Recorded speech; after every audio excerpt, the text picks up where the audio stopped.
오늘 두 번째 시간인데 여러분 원래 1강의 처음 제목은 인문신학의 시원이라는 거였고, 오늘은 너희가 근대를 아느냐? 무너지는 중세 도래하는 근대인데, 뭐 이런 거는 다 진행을 하다 보면 바뀌죠. 1강, 지난주 1강에서는 죽은 신에 대한 이야기를 한 것 같아요. 우리 여러분 지금 갖고 있는 실라버스에 보면 우리 죽은 신의 인문학이라는 책이, 오늘까지가 좀 서론적인 선적인데 지난 시간에는 죽은 신에 대한 서사, 이런저런 서사들에 대한 이야기들을 길게 했던 것 같습니다. 칸트에 대한 이야기 많이 했고, 또 니체에 대한 이야기 하다 보니까 끝이 났습니다. 그래서 죽은 신의 인문학에서 죽은 신이 의미하는 함의가 뭐냐, 이런 것들에 대한 이야기를 했었죠, 여러분. 유튜브 영상이 있으니까 유튜브 영상을 보고 구속을 하시고, 오늘은 죽은 신에 대한 이야기를 지난주에 했으니까 책 제목이 죽은 신의 인문학이잖아요. 그러니까 인문학에 대한 이야기를 좀 하도록 하겠습니다. 스크립트 지난주에 나누어 드린 스크립트 이제 2페이지에 4번 인문학부터 할 텐데,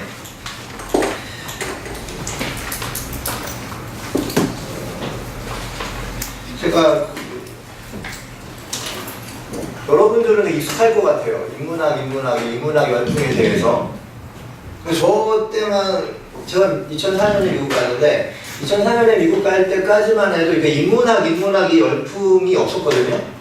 어느 순간에 딱 한국에 와보니까 인문학 열풍이 이렇게 많더라고.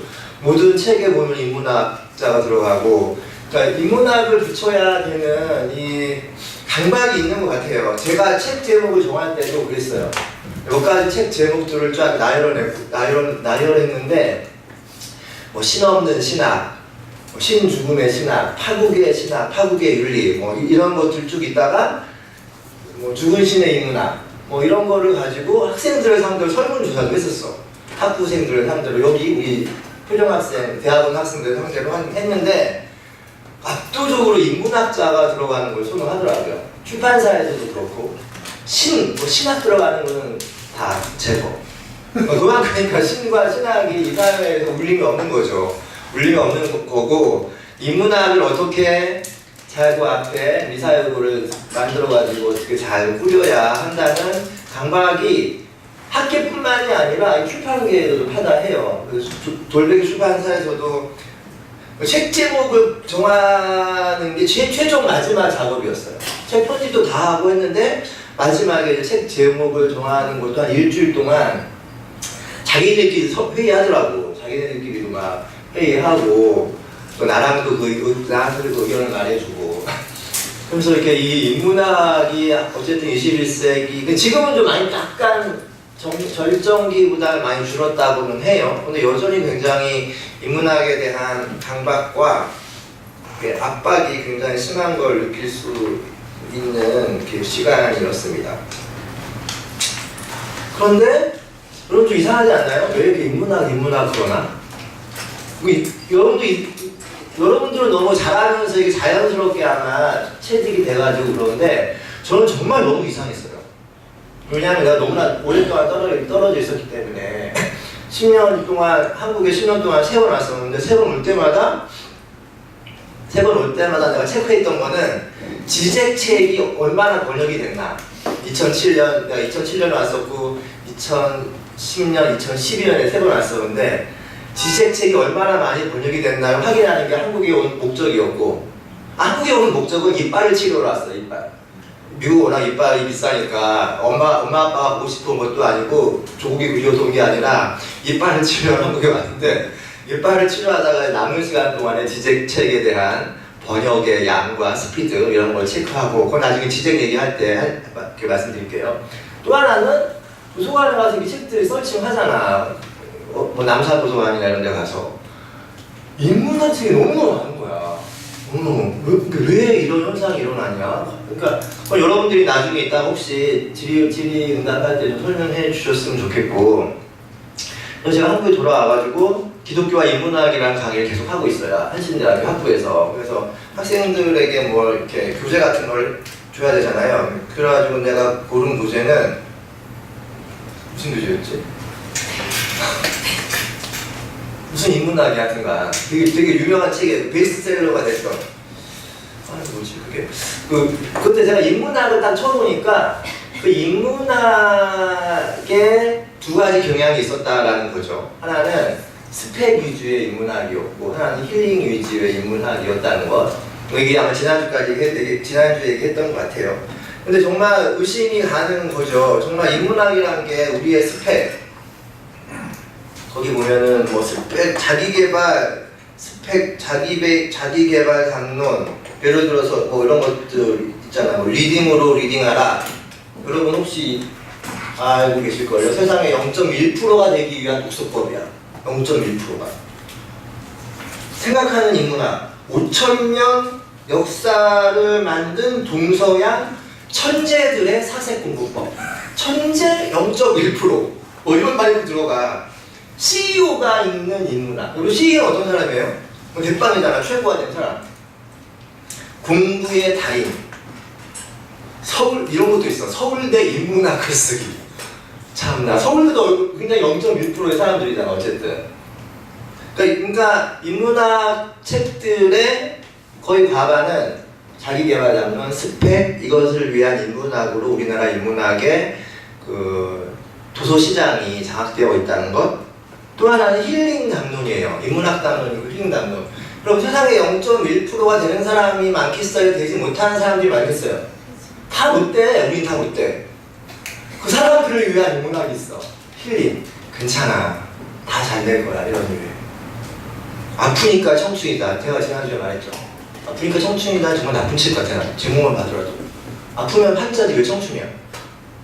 아프면 치료를 받아야 되고, 아프면은 왜 이 아픔이 구조적으로 일어날 수밖에 없는 원인들에 대한 설명을 하고, 기성세대들이 이거 우리 함께 고치자, 청년들아 미안하다 이렇게 말해야 되는 거 아니에요? 그런데 청년들한테 젊었을 때는 고생해야 되고 아프고 그런 거니까 조금만 더 노력을 해. 조금만 더 노력을 하면 좋은 직장 가고 돈 많이 벌 거야. 네가 노력이 부족해. 2%가 부족하다. 이런 주잖아.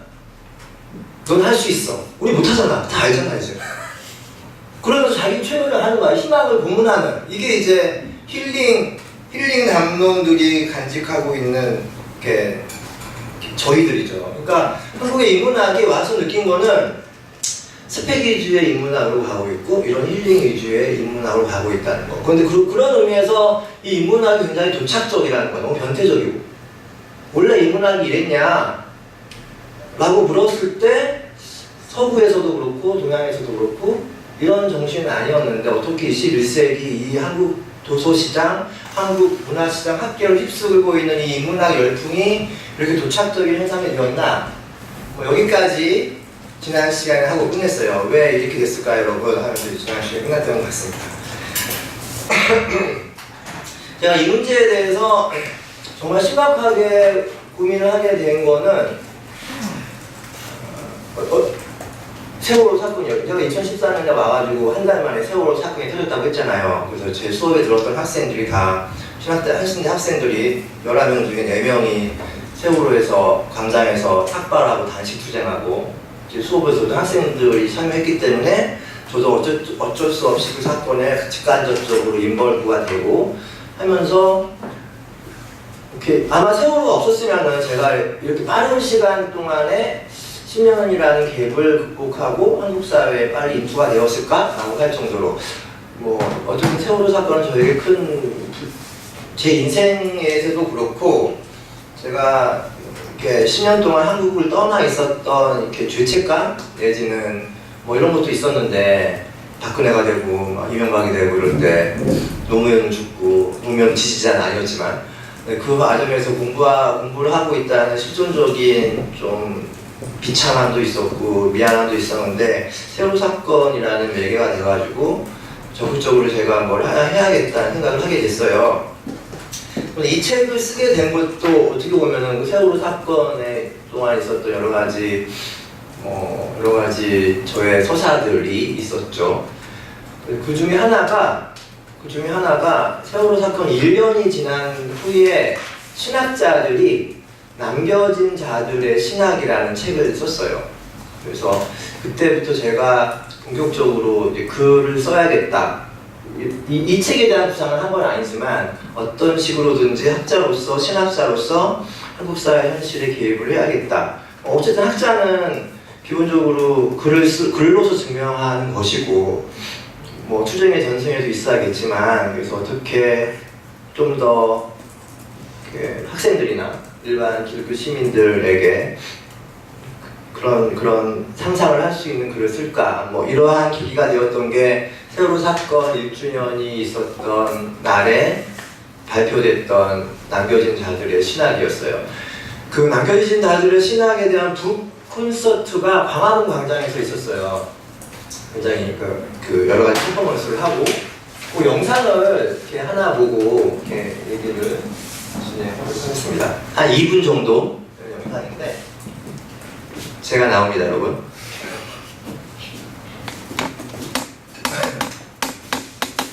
외면하고 망각했던 그들의 삶이 스승의 삶을 기억하고 재조명하는 삶으로 바뀌었다.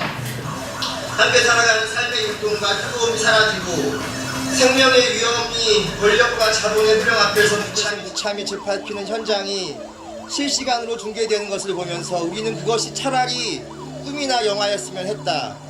꿈을 꾸면서 사는 그 꿈을 전하는 신학을 가르치는 신학자들이 만연했던 이유가 바로 이 때문이다. 모두들 1년 동안 각자의 방법으로 이 사태를 견디고 독해하고 칩거하고 그리고 취해 있었다. 취하지 않고야 어떻게 이 기간을 맨정신으로 견딜 수 있겠는가. 이제 그 오욕의 1년을 보낸 신학자들이 우리의 비루하고 남루한 고해성사를 9천을 떠도는 어린 생명들과 죽지 못해 삭발하고 오열하며 길 위에 서 있는 유가족들에게 회개하는 마음으로 바친다. 오래 기억하고 분노하며 싸울 것을 다짐하면서 말이다. 우리는 이제 다시 정신을 차려 기도할 것이고 다시 정신을 차려 두 눈을 부릅뜰 것이다. 다시 성경을 더듬어가며 거기에 나와 있는 사랑의 언어를 전할 것이고 다시 성경을 뒤적거리며 정의라는 말을 건져낼 것이다. 그리하여 그것들을 외치면서 이 폐륜적인 세상을 고발할 것이고 권력의 폭력 앞에서 기도할 것이다. 이것이 신학의 윤리이고 이것이 신학의 존엄임을 믿기 때문이다. 혁명을 도울 것이다. 그러니 세월의 유령들이여 부디 그날까지 우리와 함께 머물라. 여행을 떠난다. 높은 산 넘고 험한 바다를 지나서 나는 여기서 널 기다린다. 두 눈을 감고 너를 상상해본다. 심장이 뛰고 눈물이 뚝뚝 너를 기다리며 내 마음 다 녹아지고 나는 여기서 널 기다린다. 기다리다 기다리다 기다리다 지쳐 기다리다 기다리다 어느새 너와 함께 있고 기억하다 추억하다 너는 내 옆에 서 있고 기다리다 넌 내 안에 있네.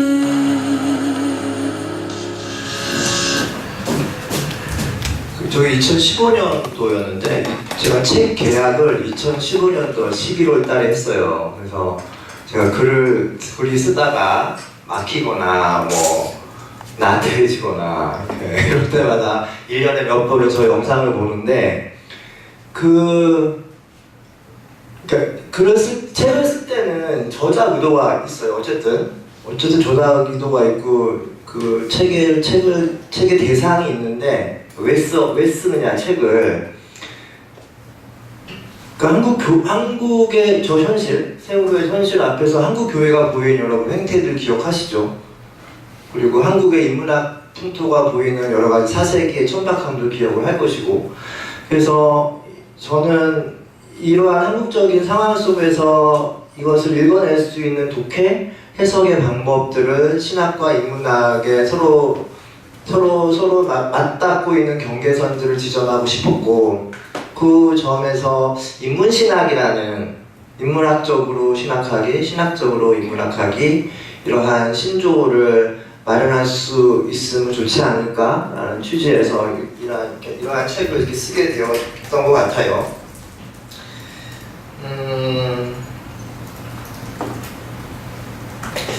다시 인문학으로 돌아와서 왜 이렇게 신자유주의가 글로벌 캐피탈리즘, 자본에 의한 전지구적 재편이 완료된 이 시기에 한국 사회에서 너무나 아이러니한 건 뭐냐면은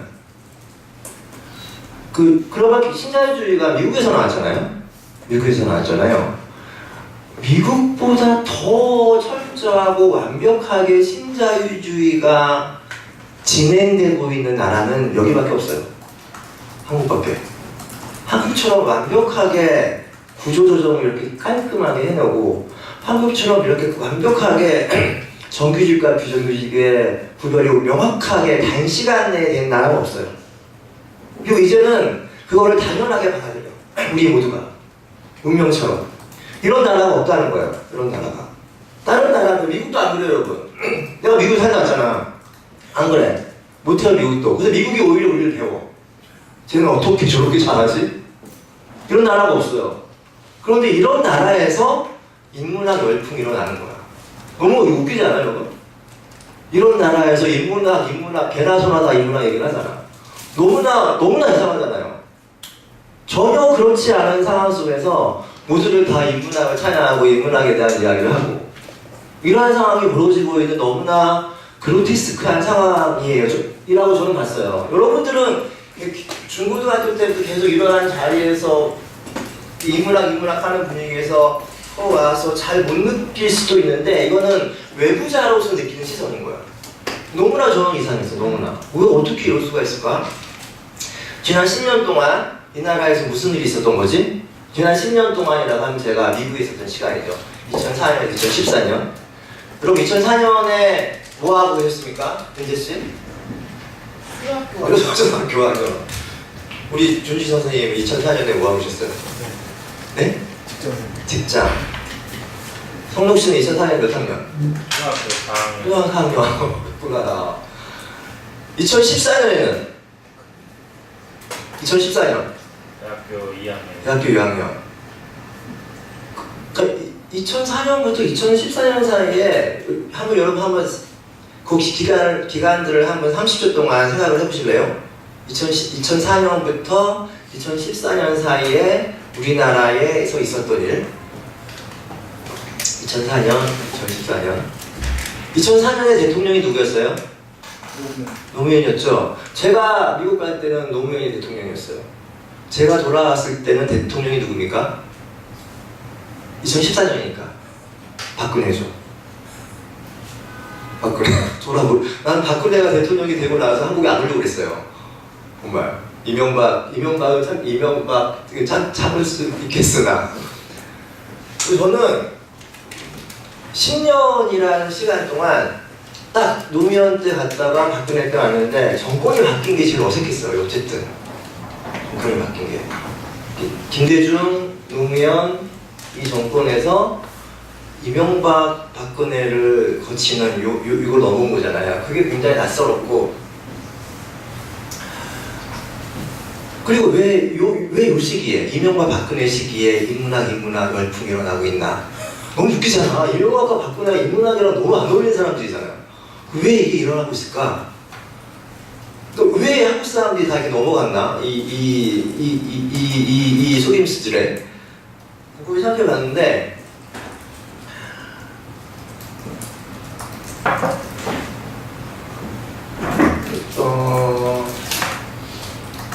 신자유주의가 이 땅에서 본격적으로 이렇게 진입을 하던 시기가 언제였을까요? 신자유주의 시기가 IMF 이후에 김대중 노무현 때였어요. 되거든요. 김대중 노무현 때 신자유주의를 받아들일 수 없는 상황이 된 거예요. 노무현 때 가장 많은 해고가 있었고 가장 많은 노동 탄압이 있었잖아요. 노무현 스스로도 이제 시장으로 모든 게 넘어갔다고 말할 정도로 되게 유명한 말인데 노무현 이제 뭐지? 권력은 시장으로 넘어갔다. 권력은 시장으로 넘어갔다. 굉장한 중요한 워딩이에요. 한국 사회를 상징하는. 김대중 노무현은 여러분 어떤 정권입니까? 김대중 노무현은 어찌 보면 우리나라에서 유일한 민주정부였죠. 그 10년 동안이 어찌 보면 우리나라의 민주정부였고 그 전에 박정희, 전두환, 노태우를 거치면서 경제가발 시대에 우리는 인권이라든지 민주라든지 정의라는 것들을 다 내려놨죠. 그러니까 나는 그 개발 독재 기간 동안에 우리의 양심을 다 버렸는데 우리 국민들은 김대중과 노무현 정권을 거치면서 나름 면죄부가 된 거예요. 면죄부가. 그 양심의 가책에 대해서 우리들의 그 천박한 자본주의에 대해서 인권을 담보로 했던 다들 마음속에 다들 죄책감이 있었는데 김대중과 노무현이라는 정부를 거치면서 그 면죄부들이 다 해소가 됐고 그 죄책감들이 이명박이 그다음 등장한 거잖아요. 노무현 다음에 어떻게 보면은 저는 이명박이 우리나라 대통령 중에서는 정말 이전 대통령과 이후 대통령을 가로지는 가장 나쁜 대통령 같아요. 옛날에 대통령을 뽑을 때는 우리나라 백성들이 이렇게 왕을 뽑을 때는 지도자를 뽑을 때는 우리는 비록 좀 모자라고 우리는 도덕적으로 좀 그렇고 우리는 좀 이기적이지만 대통령이 되는 사람은 나름대로 자기 희생이 있어야 됐던 사람들을 뽑았어요. 예를 들어서 김영삼조차도 옛날에 박정희 때 단식 100일하고 의원직 제명당하고 이런 사람이에요. 김대중 대통령은 말할 것도 없고 노무현은 어떤 사람이었어요. 여러분 노무현 같은 경우는 자기가 부산 가서 떨어질 거 알면서도 닙다 부산 가서 맨날 떨어지잖아. 지역감정을 해소하겠다고. 자기 희생을 거쳤던 사람들이 대통령이 된 거야. 다. 우리는 비록 찌질하고 우리는 비록 치사하지만 우리의 대통령은 어느 정도 자기 희생이 있었던 사람들이 투표를 했다고요. 근데 이명박은 어때요, 여러분? 이명박은 여러분 대놓고 경제를 얘기했어. 돈을. 그리고 그 뭐지? BBK 사건인가? 그거 다 선거 전에 드러났거든요.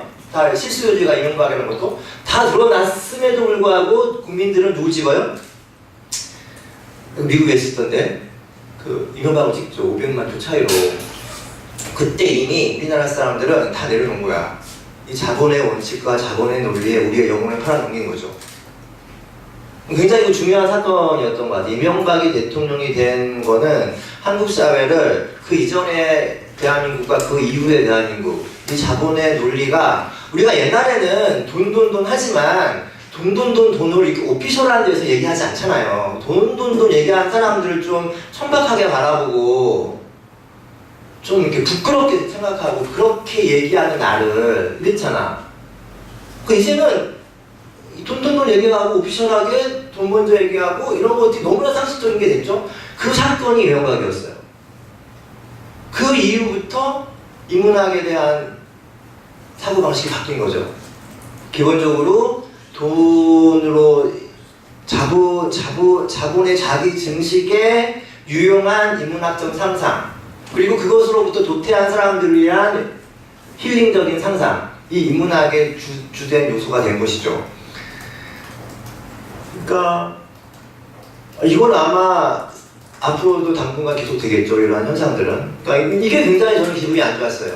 이 인문학이 이렇게 도매급으로 넘어가고 천박한 자본의 논리에서 운영되고 있는 인문학적인 구동 원리가 한국 사회의 구동 원리가 굉장히 저는 불쾌했고 그것에 또 아무렇게 사람들이 별로 말하는 사람이 없더라고. 어떻게 하면 책이 많이 팔려야 되니까. 그거는 제가 귀국하고 나서 제 친구들 저는 88학번인데 88학번이면 50이에요. 2014년에 제가 왔으니까 한 46세 정도 됐는데 제 친구들은 뭐 분신을 하거나 자결을 하거나 이런 친구들은 아니지만 80년대 학번을 살았던 그 80년대 386 세대처럼 나름대로 각자의 공간에서 열심히 투쟁을 하던 사람들이죠.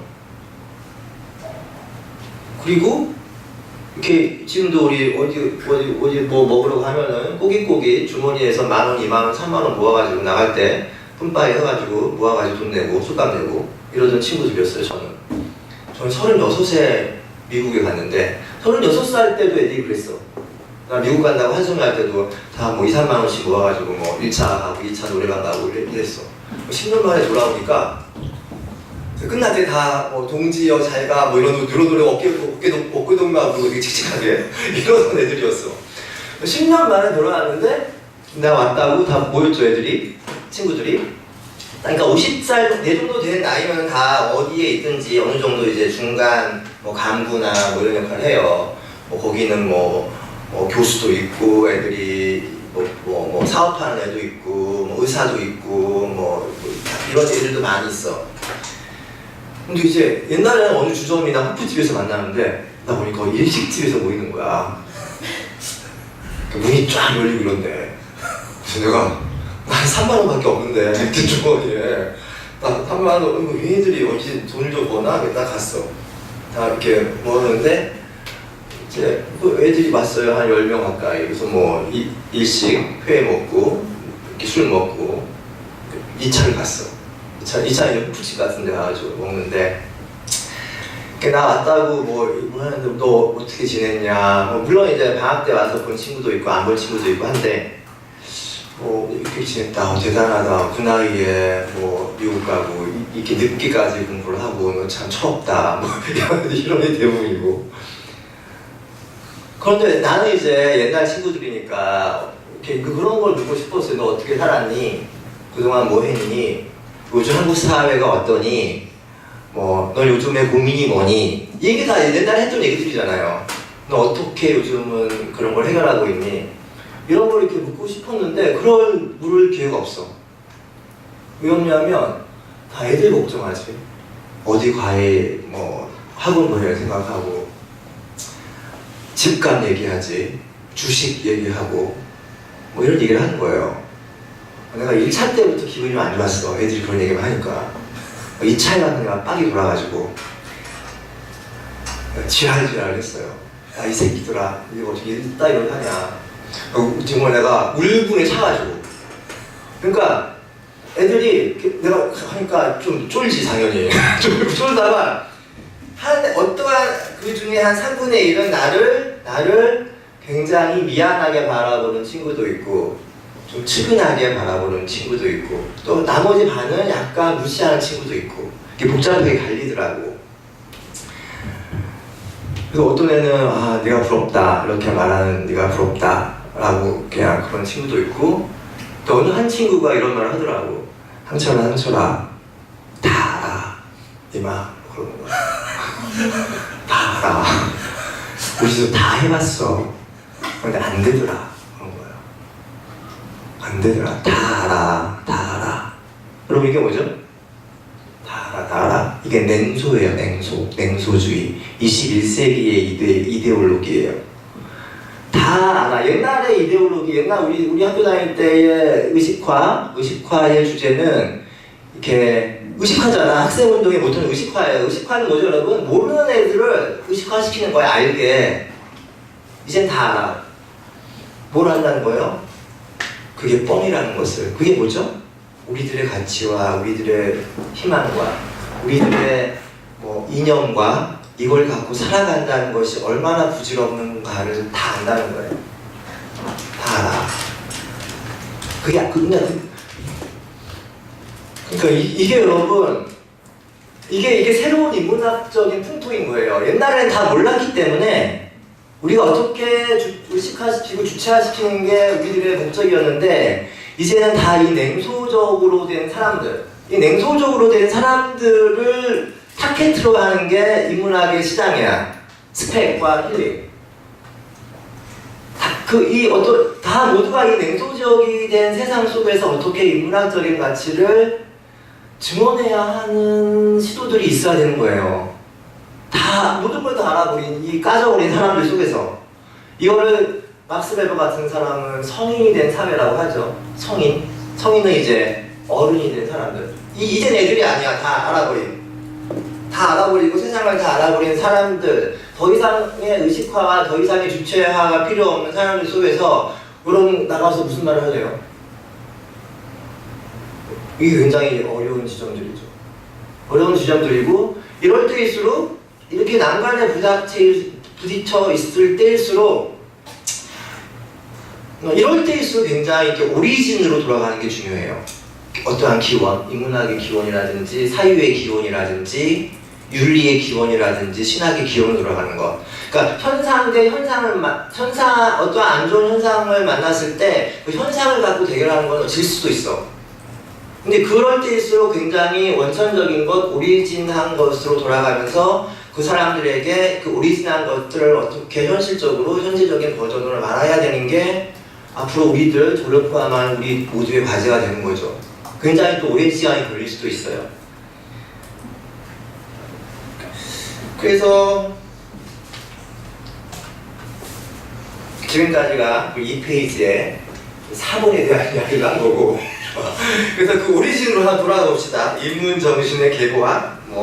그렇다면 도대체 한국의 인문학이 얼마나 많이 처음보다 많이 굴절되어 있고 얼마나 많이 멀어져 갔고, 그렇다면은 뭐 옛날에도 이 사람들이 이게 인문학이라고 말하지는 않겠죠. 물론 말하지는 않겠지만 그 인문학적인 사유의 시작점들 그리고 그것의 진행 지점들을 한번 살펴보면 앞으로 우리가 인문학적 사유를 어떻게 할 수 있을까에 대한 단상을 얻을 수 있지 않을까? 이것이 오늘 강의의 주된 주제가 될 것 같아요. 그래서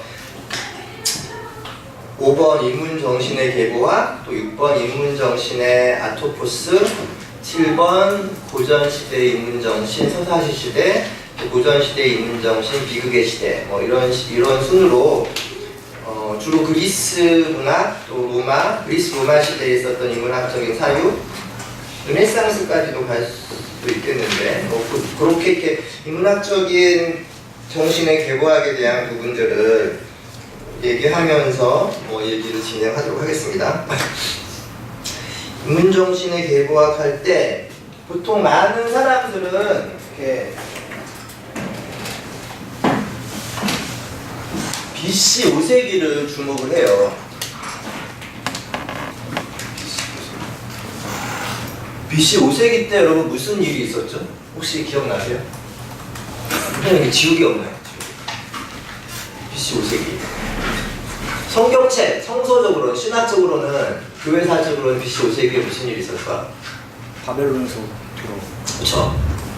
그 전에 제국의 역사 한번 볼까요? BC 5세기의 제국은 바벨론이에요.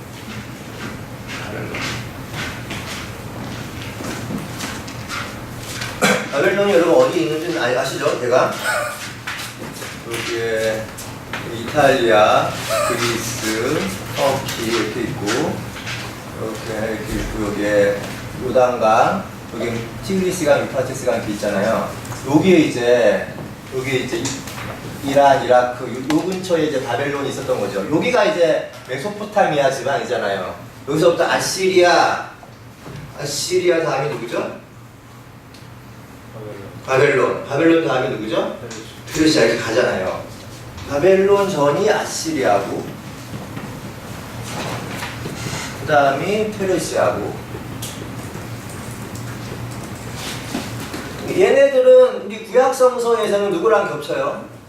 남북 왕국으로 이렇게 나눠지잖아. 솔로몬 차후에 북왕국은 누구한테 망하죠? 얘한테 망하잖아. 아시리아한테. 722년인가? BC. 남왕국은 바벨론한테 망해. 587년에. 바벨론은 얼마 가지 않아서 페르시아한테 망해요. 바벨론이 망하고 페르시아가 등장하던 요 무렵이 BC 5세기가 된다는 거예요. 페르시아 우리 그 에스더 있잖아요. 에스더가 페르시아에 뭐였어요? 요왕이잖아요. 요왕. 누구죠? 남편이? 성경책 보면 다 아시다. 확인해 보세요. 그거는 확인해 보고. BC 5세 이거 페르시아가 이 고대 근동의 패권을 차지했을 때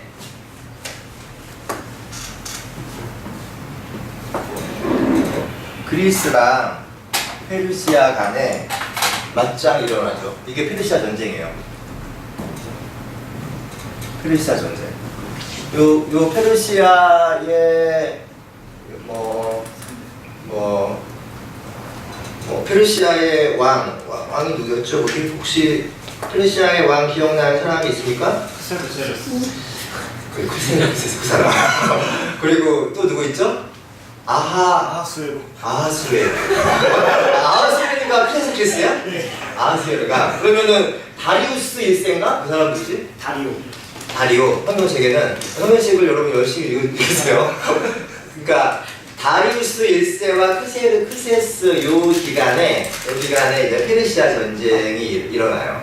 근데 페르시아 전쟁이 1차 전쟁이 있고 2차 전쟁이 있고 3차 전쟁이 있는데 1차 전쟁이 유명한 그 마라톤 전쟁이고 2차 전쟁이 테르모펠레 전투라고 혹시 여러분 영화 300인가 아세요? 300분 보신 분 300 그 근육질에 300은 너무 잘못된 거야 근데 근데 그 300에서 그 아테네 피스파르타 애들 다 이런 애들이잖아. 그 페르시아 애들은 어떻게 나와요? 원숭이처럼 나와요. 걔네들이 야만인이라는 거지. 근데 좀 반대. 문명이 여러분 여기가 발달했겠어요? 여기가 발달했겠어요? 여기는 인류 4대 문명의 발생지잖아. 메소포타미아 4대 문명이 이미 그 전에 제국들이 계속 있어왔던 곳이야. 최첨단 테크놀로지의 제국이었고 여기는 그냥 오랑캐. 반대야 반대. 스파르타가 애들이 찌질한 애들이었고 얘네들이 월등한 애들이었죠. 근데 영화에서 어떻게 나와요? 정반대로 나와요. 정말로 이거 정말 포스트 콜로니얼한 거지. 콜로니얼적인 사고방식인 거야. 제국주의적인. 영화에 보면 그 페르시아 애들이 얼마나 야만스럽게 나오고 하잖아요. 테르모펠레 전투에서 그 협곡을 지나야 스파르타로 가는데 300명의 스파르타 용사들이 몇만 명의 페르시아군을 한 일주일 정도 버티다가 다 죽죠. 근데 그 일주일 버티는 바람에 스파르타 연합군이 이렇게 응집할 수 있는 시간을 확보했던 거예요. 그래서 이제 결국에는 3차 살라미스 대전에 승리를 해가지고 페르시아 전쟁이 얘의 승리로 끝난 거야.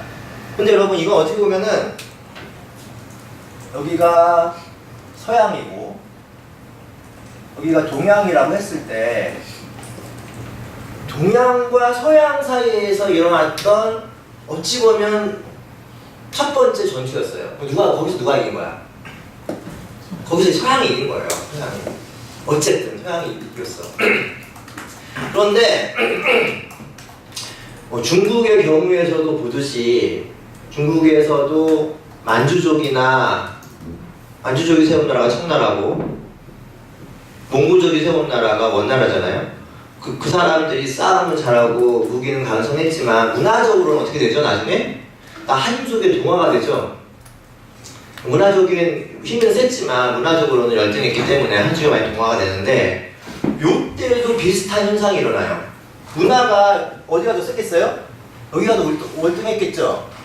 승리를 해가지고 요 페르시아의 문화가 이렇게 넘어와요. 많이 전쟁을 한다는 거는 결국에는 사람이 만나는 거고 언어가 만나는 거고 문화와 역사와 이런 것들이 만나는 거잖아. 어쨌든 스파업이 일어나. 이렇게 통섭이 일어나요. 통섭이 일어나면은 힘이 센 지역에서는 힘이 강한 쪽이 일시적으로 자기네들이 주도권을 잡는 것 같지만 시간이 지나면서는 정신적인 문화적인 우월한 곳으로 다 동화가 돼. 그리스가 그렇게 돼요. 그리스가 사고 방식에 있어서. 그래서 BC 5세기가 굉장히 중요한 거예요. 그리스 여러분 철학할 때 철학자들 공부할 때 제일 먼저 배우는 사람이 누구죠? 그리스 하면은 소크라테스 전에 탈레스? 탈레스를 뭐라 그래요? 철학의 아 뭐지? 탈레스가 한 말. 한 몇 개 정도 삽니다. 탈레스가 한 말. 뭐 만물은 물이다 이런 말이죠. 또 뭐 만물은 공기다. 뭐 이런 말 하는 사람도 있어.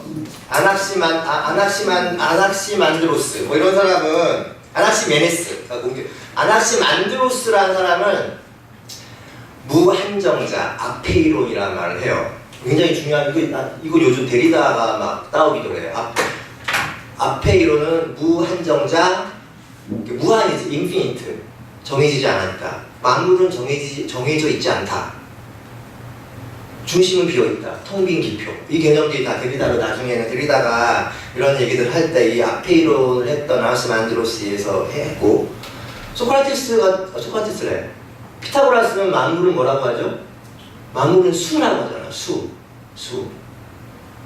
그러니까 만물은 물이다, 만물은 수다, 만물은 공기다, 만물은 비어 있습니다. 이런 거를 자연 철학이라고 해요. 자연 철학.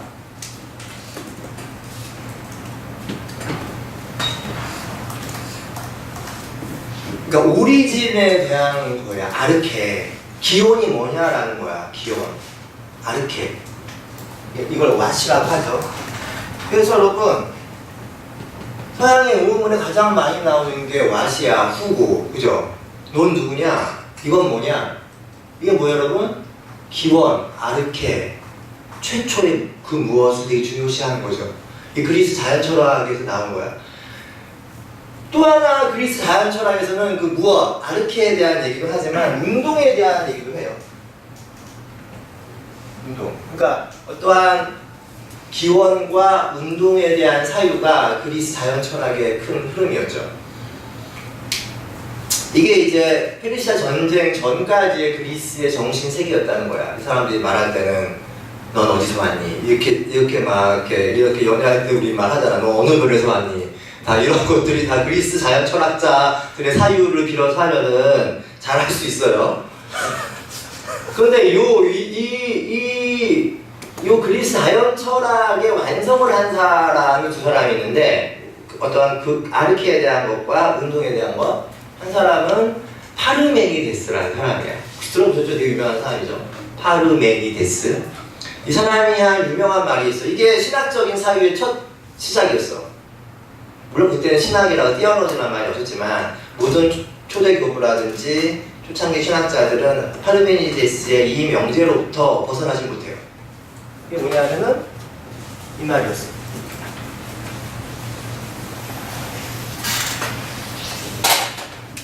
세상에는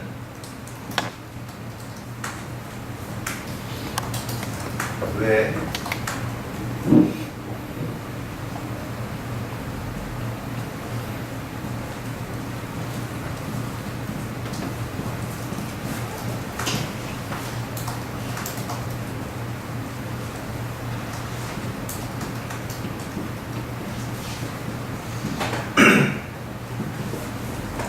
세상에는 왜 아무것도 없지 않고 무언가 있는가?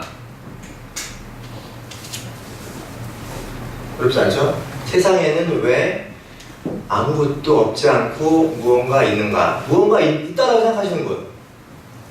무언가 없다라고 생각하시는 거예요. 이 사람은 뭐예요? 무언가 있다라는 걸 믿는 거죠. 무언가 있는가?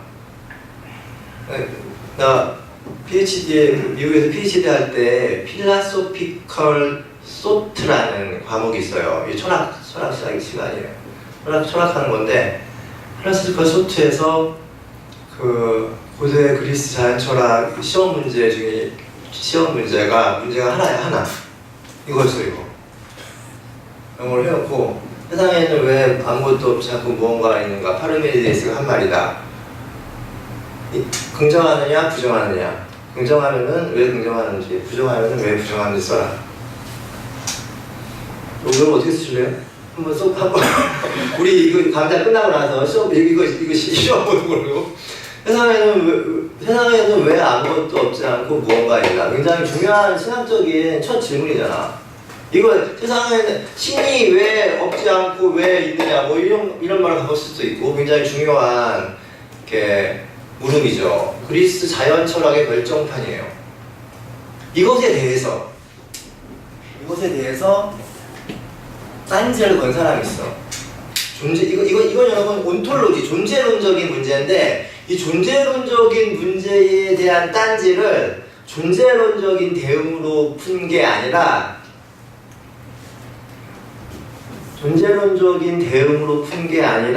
다른 방법으로 풀어요.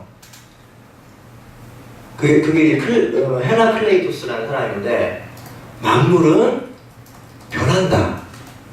만물은 변한다. 그리고 신은 변해요? 신은? 이러한 반문을 한 거지.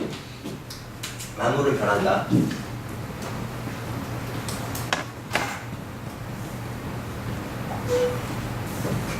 세상에는 왜 아무것도 없지 않고 무언가 있는가? 만물은 변한다. 이게 어떻게 보면은 조직신학에서의 가장 중요한 두 개의 틀인 거야. 조직신학에서. 요거는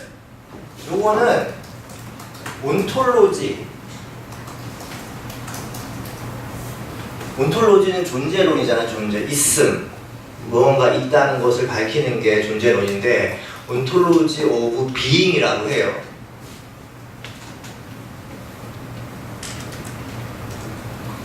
어떤 있음의 존재론이라면, 만물은 변한다는 온톨로지 오브 뭐겠어요, 여러분? 비커밍이야, 비커밍.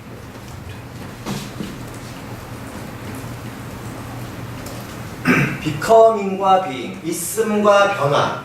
이것이 신을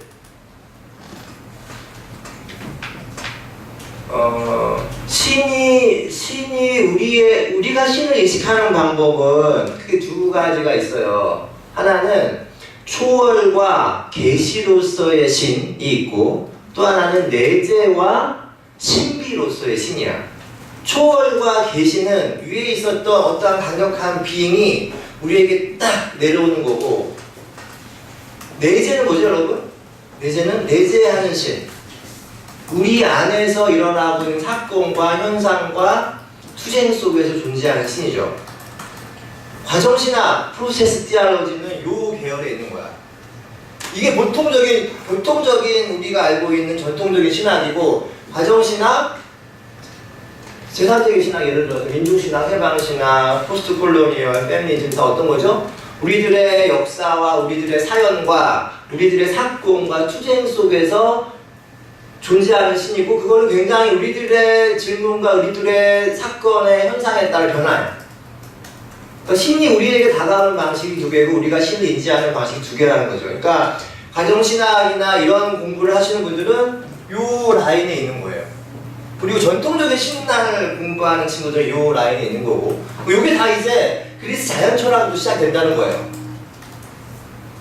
BC 5세기까지는 이러한 사고방식이 주된 정신사적인 흐름이었다는 거예요. 그런데 BC 5세기 페르시아 전쟁 이후에 그 페르시아의 문명들이 넘어오면서 그리스의 이러한 사고방식,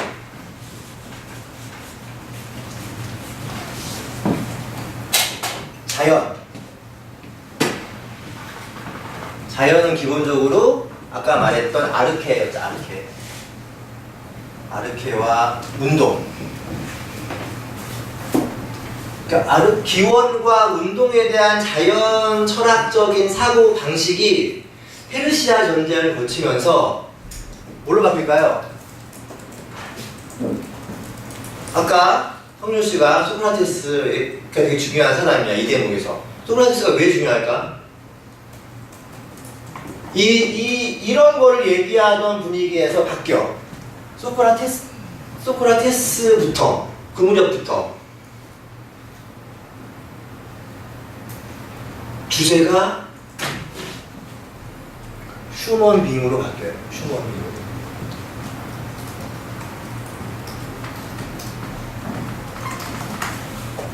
굉장히 중요한 전환이에요. 이러한 거대한 오리진이나 기원과 운동에 대한 너무나 거대한 거잖아. 우주의 움직임, 우주의 기원, 우주의 시작, 우주의 우주의 궁극적인 물질 뭐 이런 걸 얘기하다가 인간으로 바뀐 거야.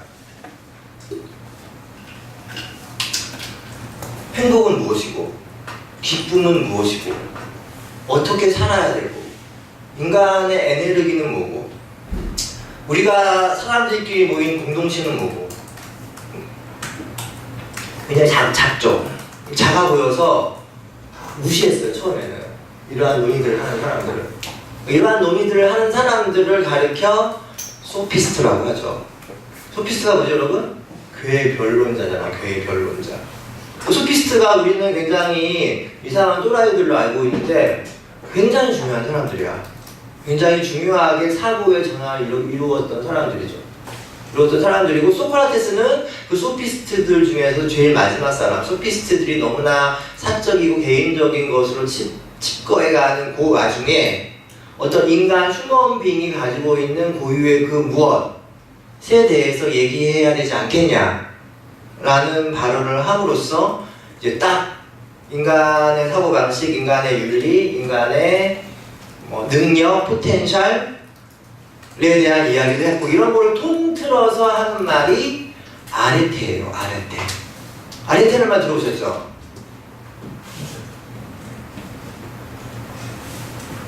아레테는 우리말로 하면 덕인데 덕. 그 동양에서 덕은 되게 재미없고 칙칙하고 고루한 개념이잖아. 근데 소크라테스부터 시작된 저 아레테, 소크라테스, 뭐 플라톤, 아리스토텔레스로 이어지는 그게 이제 아리스토텔레스에 가서 거의 이제 완성이 되어 가는데 그 일련의 과정은 서양에서 말하는 아레테는 우리가 말하는 윤리, 도덕 뭐 이런 것들이 아니라 나의 나다움, 인간의 인간다움.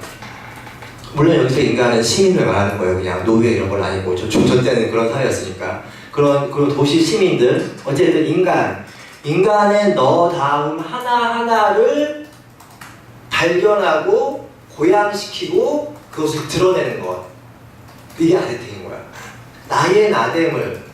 되게 좋은 의미잖아. 우린 다 다르지만 각자의 장점이 있고 예를 들어서 축구 선수의 아레테는 뭐예요?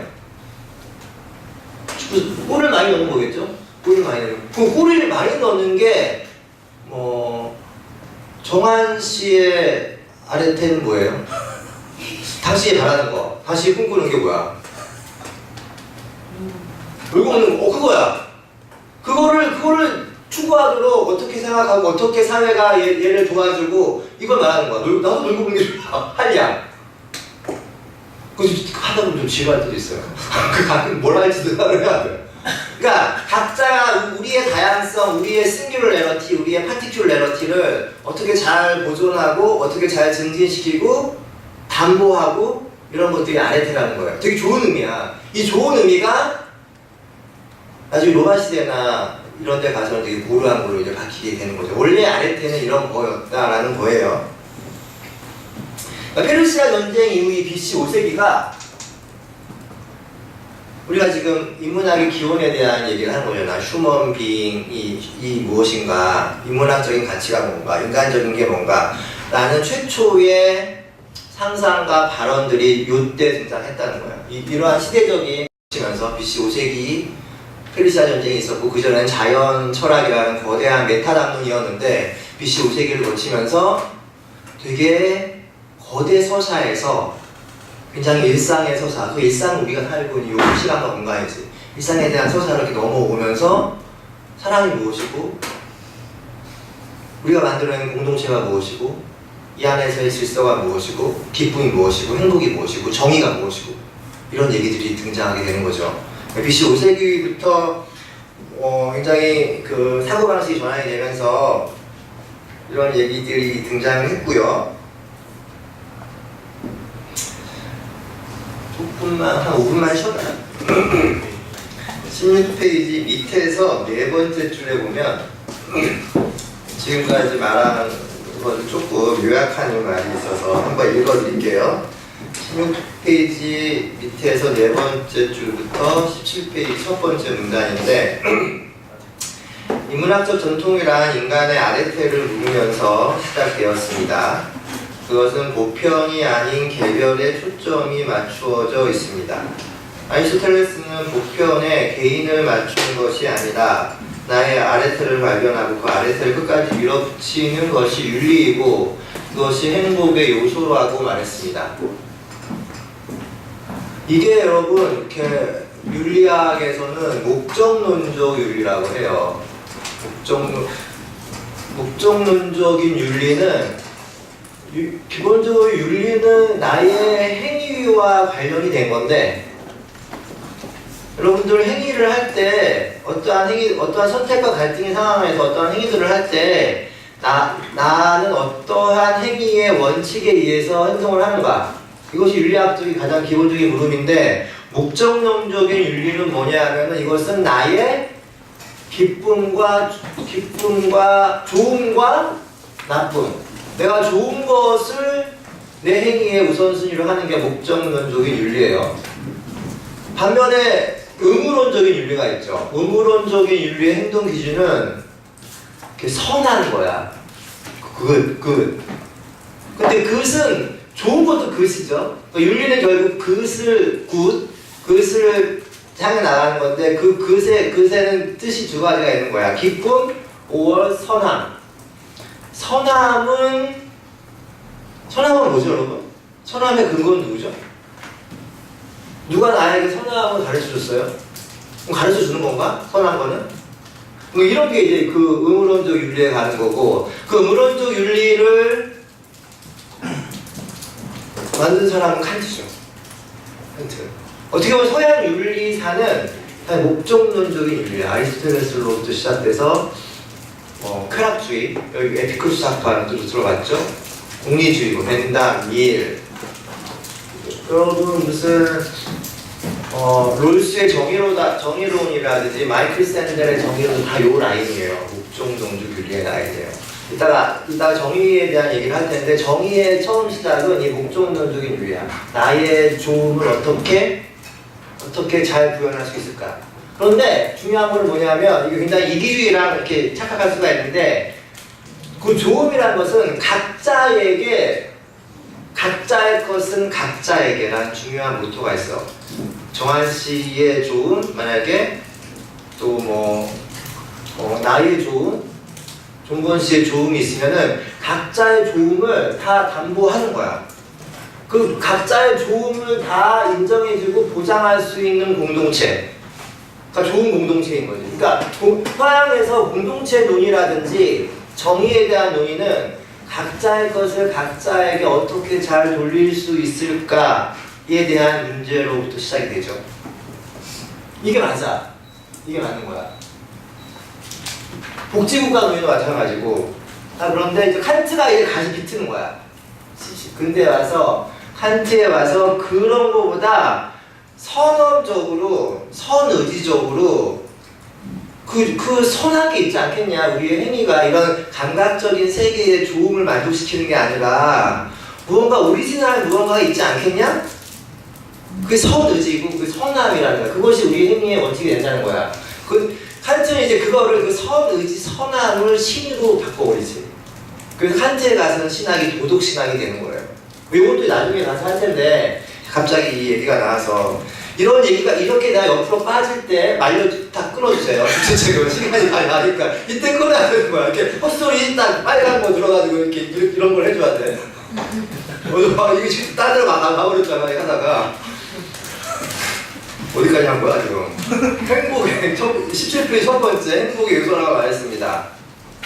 나의 나됨, 내 안에 있는 가능성과 잠재성의 발현을 추구하는 것이 인문 정신의 시작이었던 셈입니다. 얼핏 들으면 인문학의 역사가 이기적인 개인들의 집단 서사가 아닌가라는 생각이 들 수도 있겠습니다.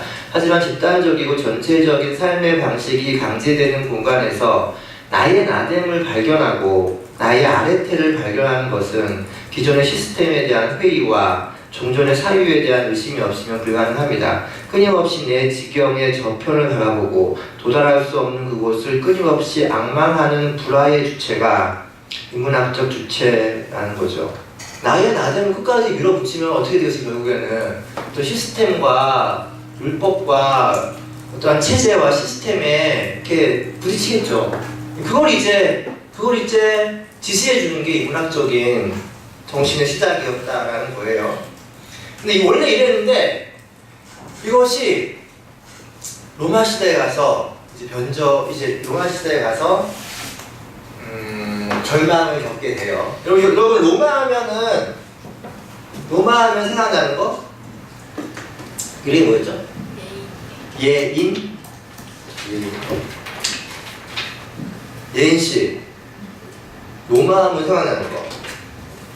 사회학도로서. 배운 건 없겠지만 지금까지 배운 걸 다 발휘해서 로마 하면 떠오르는 거. 로마를 배우잖아. 이거 로마 하면 떠오르는 거 있잖아요. 아무거나. 바티칸. 로마가 바티칸. 바티칸 찌우자. 효정 씨, 로마 하면 떠오르는 거. 제국. 그치, 중요한 거지. 제국. 네그리.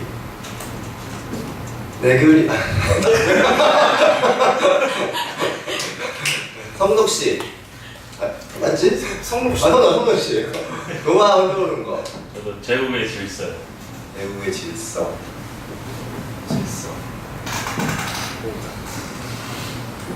박사님, 로마 하면 떠오르는 거. 전 제국밖에 안 떠올랐어요. 제국밖에. 아니 어떻게 막 다양한 얘기도 있잖아 로마. 황제가 중요해. 황제. 현재도 제국에 또 로마 하면 떠오르는 거? 라티푼디움. 라티푼디움. 한빛교회 전도사입니다. 라티푼디움 이게 중요한 거야. 라티푼디움이 뭐죠? 라티푼디움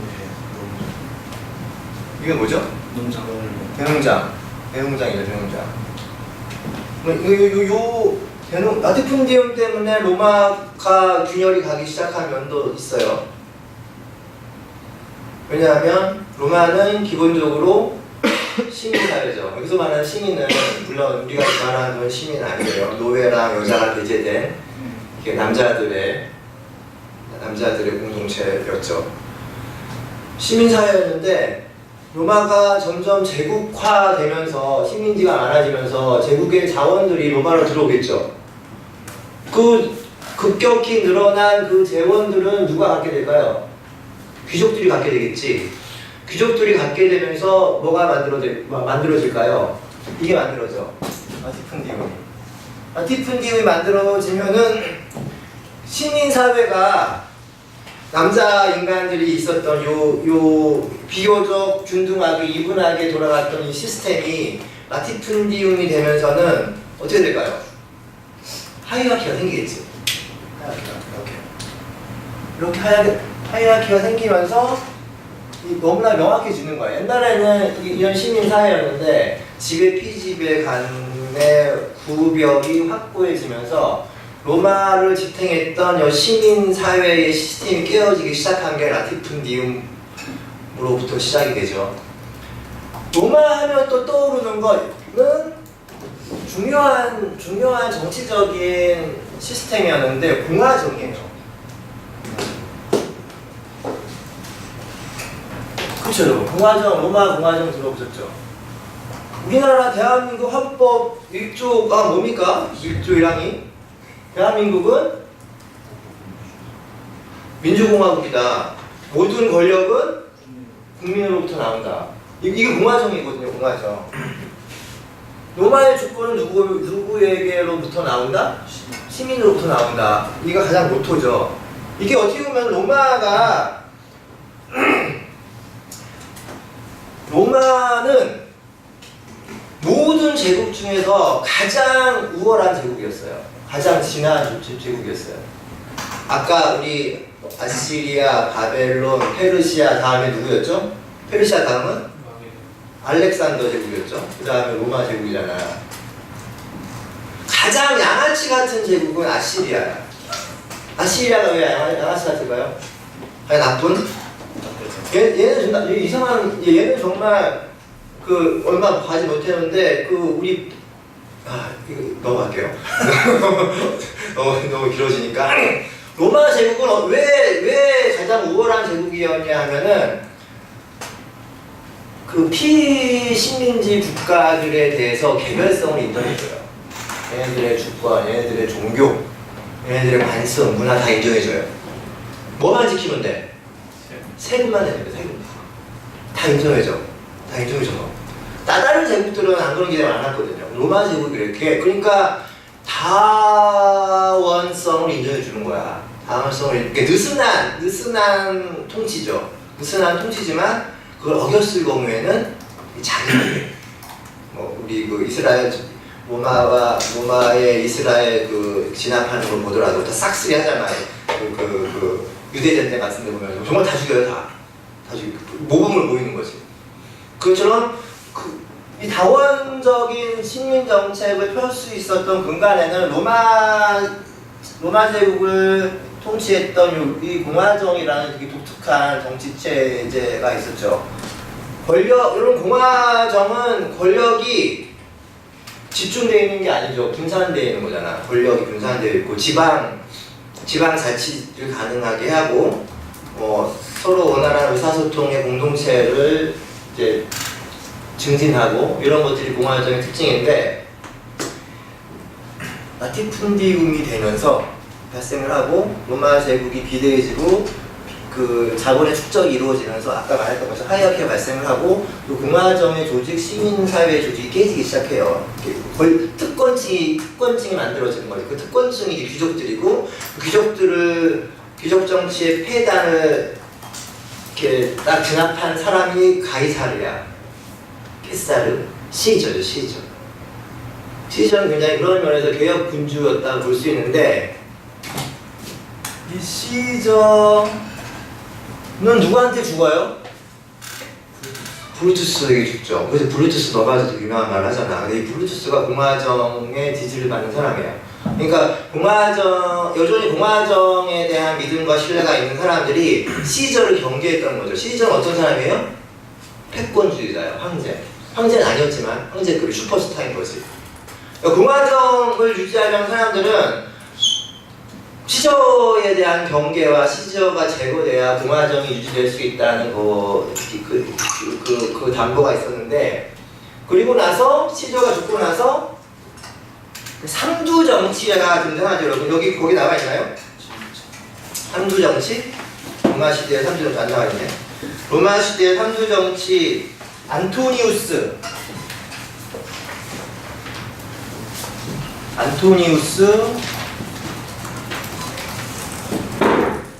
옥타비아누스, 레피두스인가? 뭐 이런 애가 있어.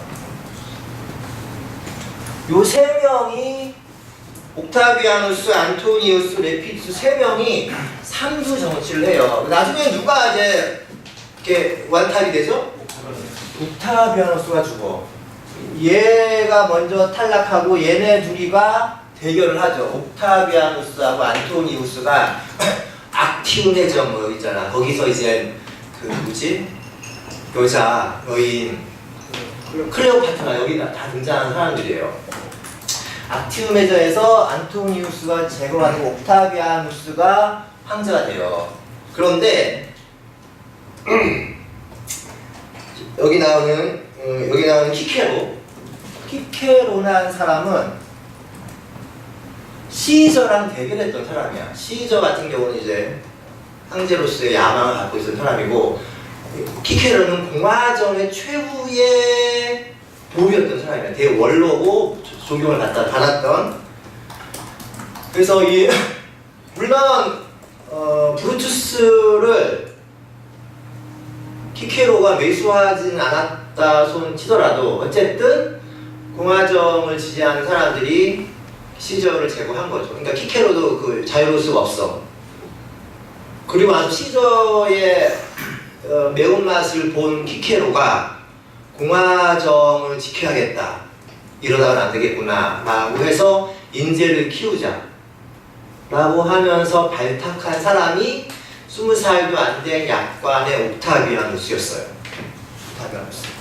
그러니까 키케로는 옥타비아누스 똑똑하니까 얘를 키워서 공화정을 유지하는 중요한 인물을 만들어야겠다라고 한 거죠. 근데 권력은 굉장히 무서워요.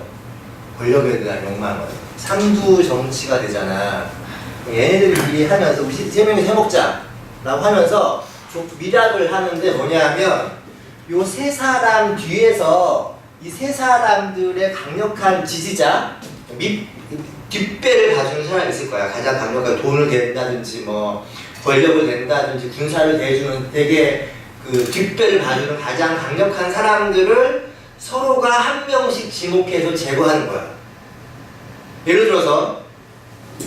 들어서 안토니우스는 외삼촌이 가장 강력한 뒷배였어요. 옥타비아누스는 누구였겠어요? 키케로고. 레피두스는 친동생.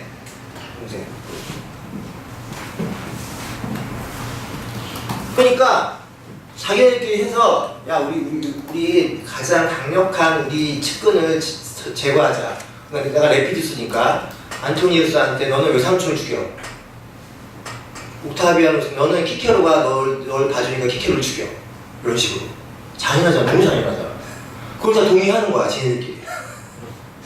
나쁜 새끼들이. 권력은 그런 거야. 권력은 다 죽어요. 다 죽여.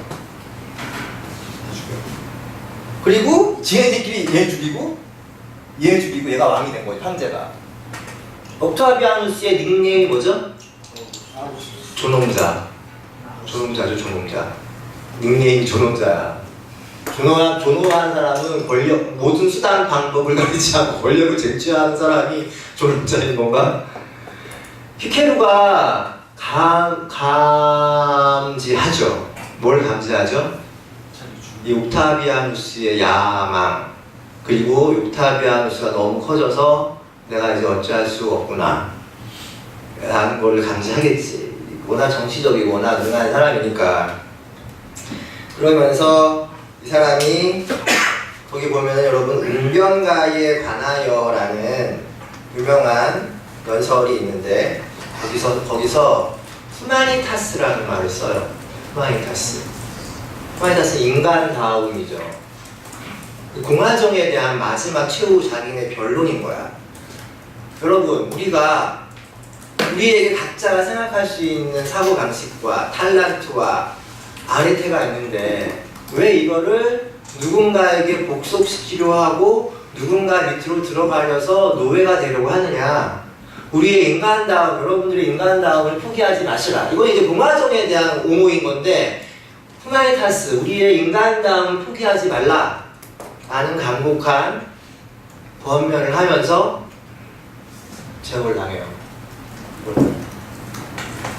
그리고 나서 로마는 옥타비아누스 위에 황제가 등장하죠. 강력한 오현대도 나오고 뭐 폭군도 나오고 이렇게 황제가 쭉 되는 거야.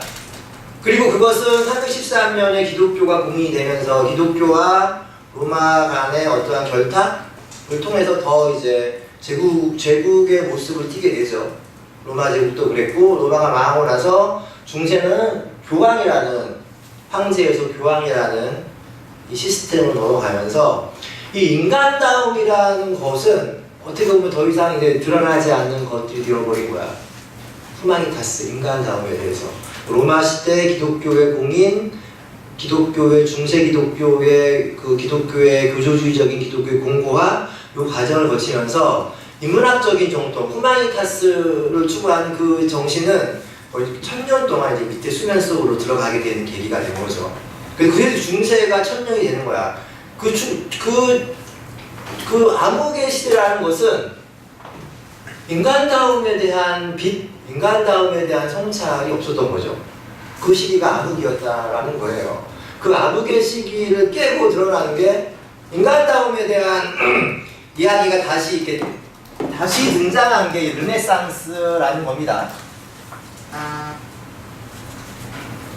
르네상스가 되면서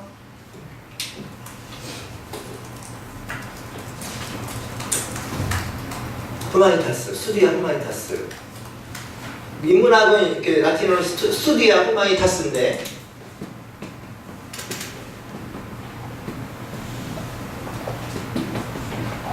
스투디아 후마니타스, 스투디아는 스터디 같죠 여러분? 스터디? 후마니타스 휴메니티스니까 그 피렌체, 여러분 혹시 이탈리아 여행해 보신 분 계세요? 이탈리아 피렌체, 같았어요? 피렌체도? 피렌체에서 뭘 봤어요? 단테가 뭐 있었죠? 단테 신곡, 단테 곡 있어. 피렌체에 단테, 보카치오, 미켈란젤로, 마키아벨리, 레오나르도 다빈치, 디카프리오라고 하잖아요. 레오나르도 다빈치, 또 갈릴레오, 당대의 천재라는 소리를 들었던 사람들이 다 피렌체 출신들이에요. 피렌체 출신들인데 피렌체에 이 사람들 지원했던 가문이 있어. 그게 이제 메디치라는 가문이야.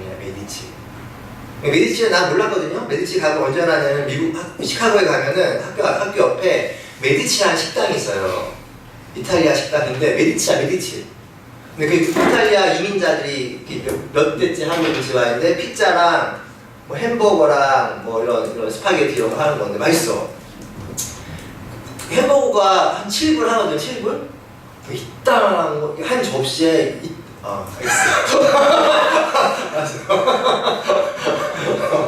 알았어. 그러니까 메디치는 그때 내가 알았어요. 메디치를 몰랐고. 근데 왜 알았냐면 그 메디치 식당 안에 자기네들의 가문의 역사를 이렇게 벽화처럼 해놨어요.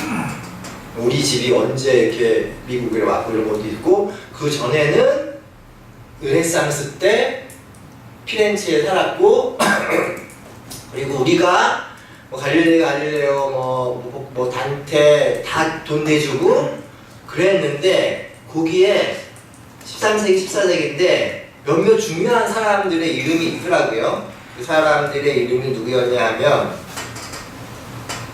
거기 보면 여러분, 이 페이지에 보면 프란체스코 페트라르카라는 사람과 레오나르도 브루니라는 사람인 거예요. 이 사람들은 뭐냐 하면 그 메디치 가문의 집사격인 사람이야. 근데 메디치 가문이 돈이 많이 벌게 된 이유는 그걸 하잖아. 종교 십자군 원정 이후 십자군 원정 200년 동안 하잖아요. 십자군 원정 여러분 이탈리아로부터 시작이 돼요. 이탈리아로부터 쭉 치러 가잖아. 그때 지중해 무역권이 형성이 돼. 십자군 원정을 거치면서 200년 동안 하잖아요. 거치면서 지중해 무역권이 형성이 되면서 그 동양 오리엔탈의 모든 희귀한 것들이 이탈리아로 몰려오면서, 그리고 그 12세기, 12세기가 십자군 원정이었고, 13세기부터 이제 그 피렌체에서 르네상스의 천재들이 등장하기 시작하는데, 그때가 서로마 동로마잖아요. 로마 교회를 중심으로 해서는 플라톤적인 전통이 강한 기독교가 전통이 돼요. 아까 말했던 것처럼 플라톤적인 거는 온톨로지 오브 비잉이야. 존재의 존재로. 플라톤 여러분 이온노 나눠가지고 이데아가 있고 코라가 있고, 이데아라는 확고한 뭐가 있는 거잖아. 근데 소로마는 그리고 동로마, 여기 이스탄불 중심, 요 동로마에서는 아리스토텔레스적인 전통의 종교가 있는 거야. 아리스토텔레스 같은 경우는 형상과 진료가 떨어져 있지 않죠. 붙어 있어. 형상과 진료가 서로 침투가 가능한 거야. 그래서 내재하는 기독교, 비커밍의 기독교가 거기서는 발현할 수 있었던 거죠. 근데 요 또 도망간 경우가 뭐 아리우스라든지 기독교의 이단으로 정제된 사람들이 별로 갔던 거고. 그러니까 요 서로 다른 기독교였는데 십자군 원정을 거치면서 요 문화가 들어오는 거야, 이탈리아로. 인간적인 것에 대해서. 굉장히 초월적인 종교가 아니라 내재적인 기독교에 대한 사유가, 아까 여러분 BC 5세기에서도 그랬잖아요. 그 전쟁을 하면서 문명이 섞이면서 그리스의 자연 철학이 페르시아 전쟁을 거치면서 문물이 들어오면서 인간적인 것에 대한 것을 변했고, 십자군 원정이 그래서 중요한 거야. 십자군 원정에서 누가 이기고 누가 지고가 중요한 게 아니라 십자군 원정의 후폭풍이 뭐였냐? 그것이 지중해 무역권이 형성이 되면서 동방의 전통이 들어오면서 인간적인 것에 대한 사유가 다시 발견이 되는 거죠. 그리고 이미 중세 시스템이 이렇게 갑자기 들어온 문물이라든지 자본이라든지 자원에 의해서 더 이상 중세 시스템 견딜 수가 없었어. 중세의 시스템이라는 것이 교회 중심주의고 교황 중심주의였잖아요. 그런데 십자가 원정을 거치면서 누가 이겨요? 십자가를 들고 나갔던 우리 십자가의 본병들이 져요, 이겨요? 지잖아. 져요. 그리고 그 당시에 있었던 뭐 페스트, 이런 페스트 아시죠? 흑사병? 흑사병이 한 13세기, 14세기, 15세기 계속 일어나는데 유럽 인구의 한 3분의 1이 죽어요. 3분의 1. 3분의 1이 죽고 아마 대부분이 교회에서 많이 죽어. 교회에서 왜 죽어요? 죽을 놈들이 교회 와서 기도하고. 그러니까 그게 전염병이잖아, 전염병. 목사님한테 기도해달라고 기도하다 죽는 거야. 그러니까 교회가 어떻게 돼? 그 교황의 권력, 교회의 권력 최고점을 찍었다가 십자가 원정의 실패, 패스트 이런 걸 통해서 점점 쇠락을 하기 시작하는 거예요. 10세기에 정점을 치고 11, 12, 13세기 거치면 점점 쇠락을 하는 가운데 지중해 무역권을 통해 형성된 요 동방의 문화들이 들어오고 아리스토텔레스적인 사유들이 그 더 이상 이 체제를 앙시앙 레짐으로 구 시스템 아주 강력한 교황 교권주의라든지 이걸로 버틸 수가 없게 된 거죠. 새로운 시대가 도래했고 새로운 시대 정신이 필요했던 거예요. 그 가운데 피렌체에 돈이 많이 몰렸어요. 많이 몰렸고 돈이 많이 몰리니까 똑똑한 사람들이 많이 가고 똑똑한 사람들이 많이 가니까 돈을 주면서 뭐 하나 써봐, 뭐 하나 줘봐, 뭐 하나 그려봐 이런 것들을 하게 되고 뭘 그려요? 눈치 보지 말고 마음껏 해. 네가 꾸리는 대로 해. 다 그리는 거 어떡해? 누가 뭐를 대줘요? 그게 메디치 가문이야.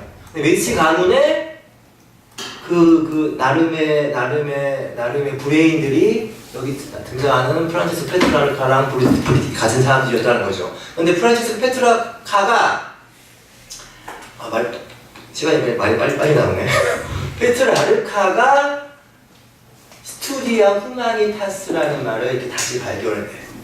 그러면서 이것을 기초로 해서 인간 다음의 학, 르네상스, 새로운 인간의 발견이 이제 조금씩 등장을 하면서 중세 로마가 르네상스의 이런 움직임들을 통해서 하나씩 중세 교회가, 중세 세계가 무너지기 시작하는 거죠. 그러니까 이게 인문학적인 사유가 이런 거대하고 무너질 것 같지 않았던 이 1000년 동안 두텁게 쌓아왔던 교회 권력, 또 봉건 영주의 권력을 조금씩 무너뜨리고 결국에는 마지막에 다 새로운 시대 정신, 근대라는 주체라는 인간의 발견, 인문학의 발견이 결국에는 주체의 등장을 가능하게 했던 밑거름이 되었던 거죠. 굉장히 큰 이제 사유의 보폭들이 이리간에 있었고 그걸 견인했던 것이 스투디아 후마니타스, 인간 다음에 대한 재발견이라고 할 수 있을 것 같아요. 지금까지는 역사에 대한 이야기들이었고 그 기본적으로 인문 정신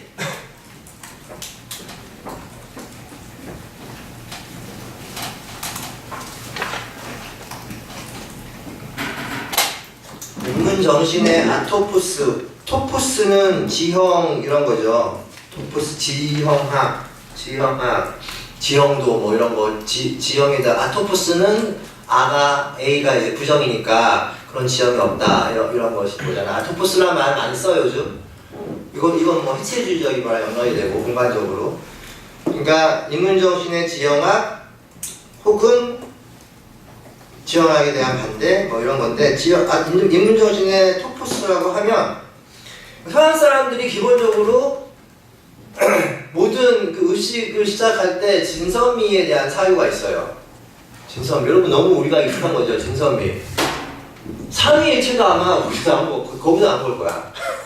정말. 왜냐하면은 삼위일체가 예수가 삼위일체 말했어요? 그런 거 말하지 않았죠. 이게 유대 땅에서 넘어가면서 그리스 로마로 바울에 의해서 로마로 들어가서 세계화되는 게 기독교의 뭐 복음화 과정이고 선교화 과정이고 기독교의 조직화 과정이라면 그러니까 토착화해야 되는 거지. 어디에? 그레코 로만 전통에.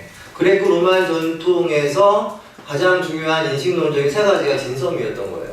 그것에 맞게 예수 운동을 이렇게 토폴로지로 만든 거야. 지형학적으로. 그게 삼위일체라고 말하면은 나 어떻게 될까요? 그게 맞아 그런데 그게 맞아. 그거 학자들이 다 말하는 거예요. 이게 기독교가 여기 넘어가면서 쫓아가되는 과정에서 일어났던 것이고 그게 뭐냐라는 거야. 진선미가 뭐냐는 거죠. 이 진선미에 대한 얘기를 할 때마다 꼭 예화를 드리는 게 있어요. 저는 여러분 진선미 하지만 진선미에 대해서 아무런 물음 갖지 않잖아요. 우리 뭐 물음 있어요? 진선미에 대해서? 당연한 거잖아. 나도 당연하다고 생각했어요. 정말 진선미 너무 당연하게 생각했죠. 진선미 하면 떠오르는 거 미스코리아지. 미스코리아. 난 어렸을 때 미스코리아 볼 때마다 그 가족들끼리 점심 얘기고 막 서로 까보고 내가 1등한 미안합니다. 내가 응원하는 사람이 아니면 속상해하고 막 이러잖아. 그 진선미가 어렸을 때부터 당연하게 생각했던 거예요. 우리들의 의식에 있어서 이렇게 당연하게 생각했었는데 내가 미국에 갔었는데 내가 우리 교회 한인교회에서 사역을 했어요. 청년부 주말에 1.5세 애들이랑 2세 애들도 있었고 하는데 1.5세는 한 10대 때 미국에 온 애들이잖아. 우리 청년부 중에 미셸이라는 친구가 있어요. 미셸. 얼마 전에 결혼했어. 올 5월 달에. 그 미셸이라는 친구는 10살쯤에 삼풍백화점을 겪고 나서 그 다음 해에 미국으로 오네요. 거의 한 10살 때 와서 지금은 한 36살 됐을 거예요. 30 됐고 지금 뭘 하는 친구냐면 그 농기계 트랙터 이런 거 있잖아요. 그 디자인하는 그 설계 디자인하는 친구인데 얘가 키도 173 굉장히 늘씬하고 너무너무 예뻐. 미스코리아 선발대회에 나간 거예요. 시카고에서. 그럼 미스코리아 선발대회는 미국에서도 오잖아요. 미주 진선미하고 미주 진선미가 어떻게 결정이 되는 거냐면 미국의 각 도시들에서 미스코리아 예선을 해. 시카고, 애틀란타, 뭐 LA, 뭐 있잖아. 뉴욕 이런 데 선발대회 하면은 거기서 시카고 진, 뉴욕 진 이런 각 도시의 진들끼리 LA에 모여요. LA에 모여서 각 동료의 1등들끼리 모인 그 대회에서 진선미가 한국에 오는 거야.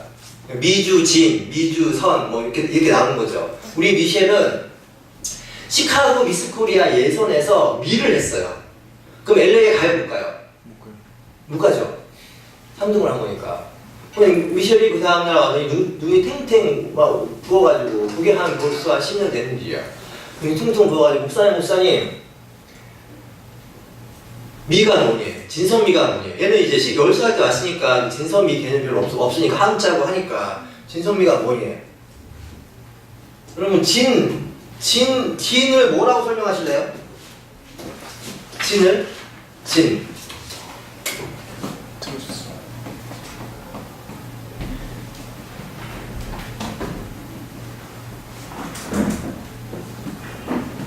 진은 영어로 뭘까요?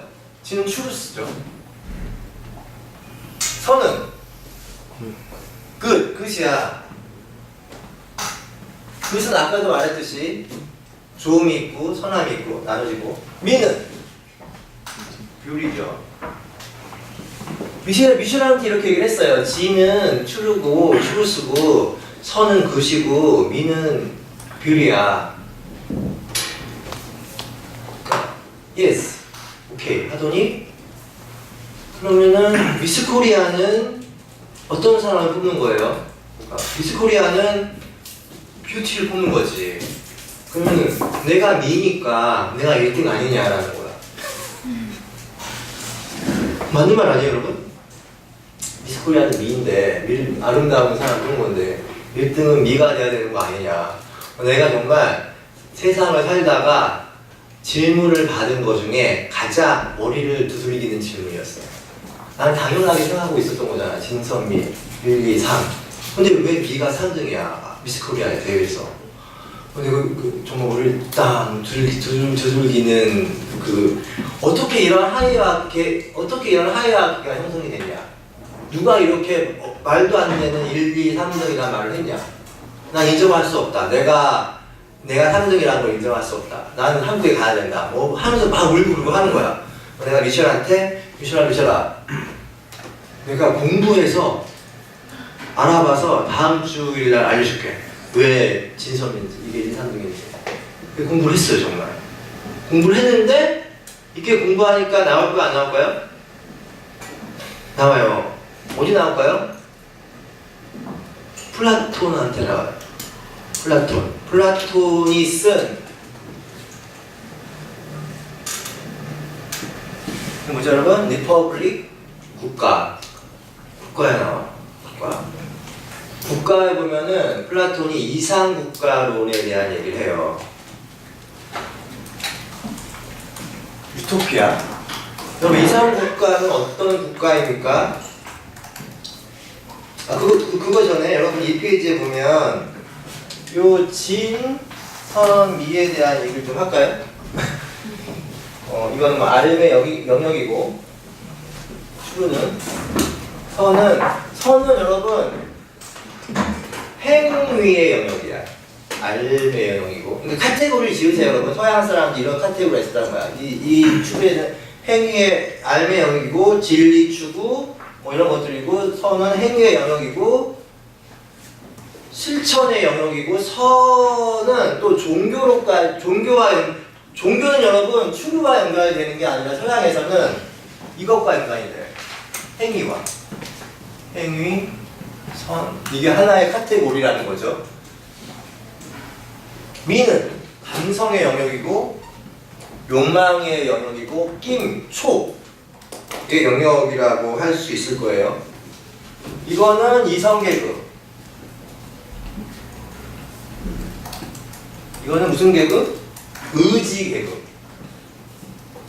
의지는 will이죠, will. 의지가 있는 사람이 행위를 하잖아. 그 의지가 있는 사람이 선한 행위를 하는 거고, 의지가 있어야 순교를 하죠. 종교적인 인간이 되는 거야. 의지 계급. 미는 욕망 계급이에요. 요 이성 계급에 여러분 많이 누가 들어가죠? 이거 중학교 때 배우지 않나? 철학자가 들어가죠. 철학자. 의지 계급에 군인경찰. 그죠? 여기 욕망 계급에 노동자 공민. 유토피아는 어떤 나라일까요? 어떤 세계일까요? 플라톤에 의하면 이성 계급이 의지 계급을 작동하여 욕망 계급을 제어 관리하는 거야. 이 유토피아예요. 좋아요, 나빠요? 안 좋아 보이지 되게. 그죠? 똑같이 우리나라랑 박근혜가 경찰동을 해서 노동자들 탄압하는 거. 똑같은 거. 이렇게 들리면 되게 기분 나쁘게 들려. 유토피아가 그런 거야? 이성 계급이 의지 계급을 작동하여 욕망 계급을 관리하는 거.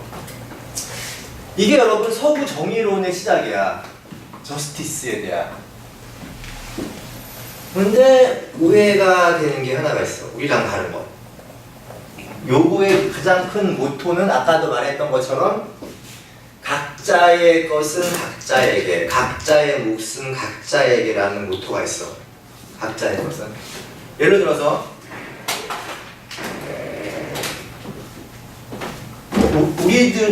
우리들의 뭐 인구 분포상 어쨌든 뭐 이성 계급이 이게 이성 계급이고 이게 뭐 의지 계급이 되겠죠. 이거 대부분이 다 뭐 욕망 계급이 될 거 아니에요, 그죠? 이게 뭐 한 10%, 뭐 20%, 70%라고 합시다. 이건 이제 인구 퍼센테이지고, 이거는 부에 대한 분배야. 부에 대한 분배. 우리나라는 어때요, 여러분? 부에 대한 분배가 상위 몇 프로가 다 독점을 하고 있잖아. 부를. 이건 정의롭지 못한 사회라는 거야. 서구 정의론을 하면. 각자의 것을 각자의 몫으로, 각자의 것을 각자에게가 우리나라에는 없는 거고, 서구 종이론에서 말하는 이성계급이 의지계급을 작동해서 욕망계급을 관리하라는 거는 욕망계급에게 돌아갈 것, 의지계급에게 돌아갈 것을 각자의 것을 정당하게 돌아갈 수 있도록 하는 거야. 이렇게 되면 좋은 의미예요, 나쁜 의미예요? 이게 유토피아라는 거예요. 이상국가. 굉장히 좋은 의미죠. 이게 현실에서 이러한 나라는 없으니까 이게 이상국가지만 우리는 이러한 국가를 일으켜야 된다는 게 서구 정의론의 시작인 거예요. 그래서 뭐 이성계급이 10%지만 너무 어느 이상을 가져가지 말고 욕망계급이 70%를 다 우리가 못 주겠지만 그래도 한 50% 이상 가져가게 하고 요 포션에 대해서 왔다 갔다 할 수 있지만 이것이 뭐 이성계급에 다 집중이 되고 이런 것도 어떻게 제어하고 욕망계급, 노동자 농민들에게 가야 될 것들이 최소한 이렇게 가야 되고 이런 것들에 대한 논의, 이런 것들에 대한 합의의 과정, 이것이 서구 정의론의 과정이라는 거죠. 그러니까 유토피아 논쟁에서 이 이성계급이 의지계급을 작동해서 욕망계급을 관리하고 욕망계급을 제어한다는 말은 이 사람들이 누려야 될 것들에 대한 최소한의 것들을 지켜주는 것이 유토피아고 이상국가라는 거예요. 굉장히 좋은 의미가 담겨져 있는 말이야. 물론 이것대로 된 적도 없어요, 서양에서는. 그러니까 서양의 모든 사람들이 정의론 하잖아. 마이클 샌델이 마지막 끝판왕, 우리가 알고 있는. 마이클 샌델은 많이 자기의 스승이었던 롤스보다는 보수화된 사람이에요. 너무나 신자유주의에 맞게 길들여진 사람이고 되게 보수적인 사람이야. 우리나라에서는 굉장히 또 딴 얘기를 하는데 그런 역사가 있는 거예요. 그래서 진선미라는 하이아키가 생성이 된 거야. 이 얘기를 내가 미셸한테 그 다음 주에 했어요. 미셸은 어떤 반응을 보일까? 말도 안 돼, 내가 1등이야. 그래도 이렇게 울고 했던. 하지만 저는 미셸 때문에 어쨌든 저희 진선미에 대한 것을 이제 이렇게 뭐 새롭게 세상 발견하게 됐고, 포스트 모더니즘은 뭐냐? 이게 이제 진선미에 대한 아토포스, 이 지형학에 대한 반대라고 할 수 있는데, 포스트 모더니즘은 뭐냐? 그럼 포스트 모더니즘은 뭐죠? 포스트 모더니즘 하면 생각나는 거. 종건씨. 포스트 모더니즘 하면 생각나는 거. 포스트 모더니즘은요? 아무거나. 오빠를 구원해줘. 포스트 모더니즘 하면 생각나는 거. 그럼 포스트 모더니즘은 이성, 의지, 욕망, 감성 뭐 이런 거 중에 뭐와 관련이 될까요? 포스트 모더니즘은 이성, 의지, 나의 욕망, 나의 이성, 나의 의지, 나의 욕망과 감성. 뭐에 포커스가, 뭐에 관점이 있을까요? 감성 욕망이겠지. 그죠? 포스트 모더니즘 할 때 또 다시 하겠는데, 포스트 모더니즘을 한마디로 요약하자면 전 이거 같아요. 서구 2000년 뭐 몇천 년 역사 동안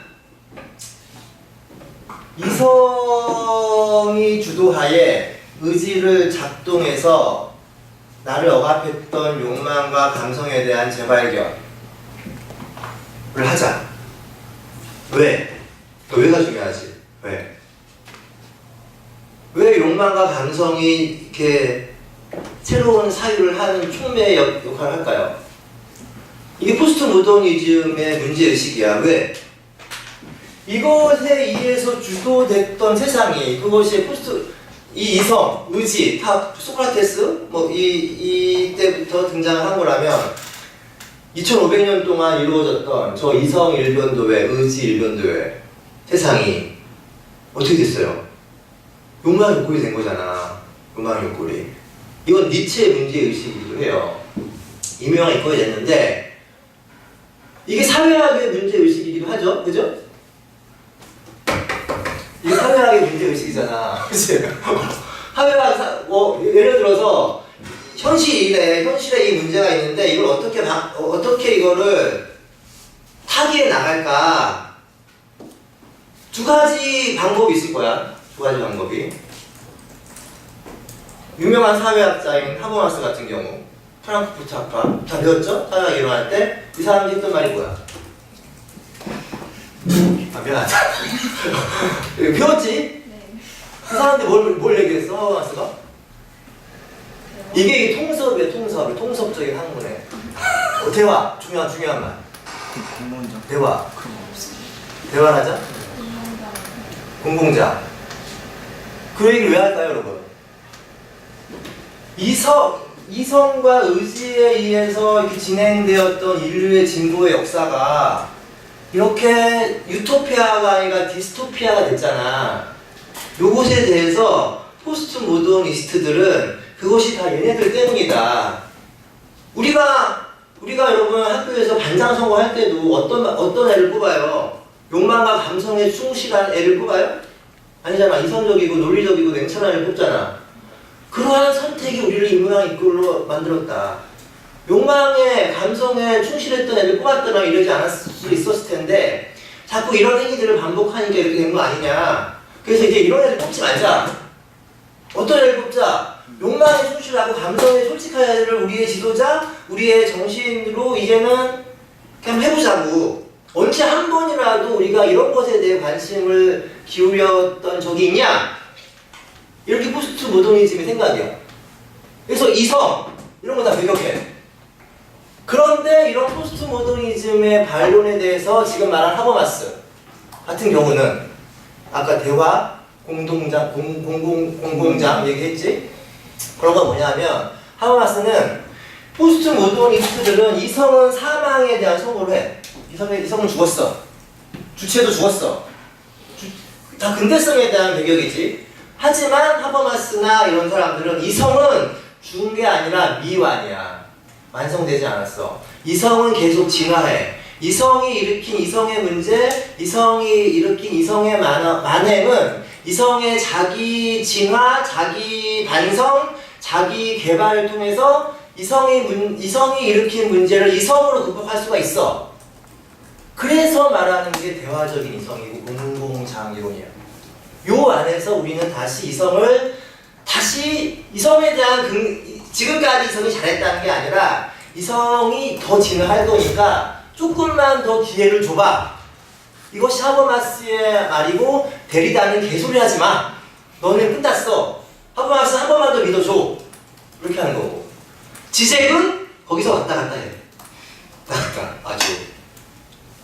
이 포스트 모더니즘은 여러분 보니까 서구에서 있어 왔던 이 진선미에 대한 항의학회에 대한 반동이죠. 반영.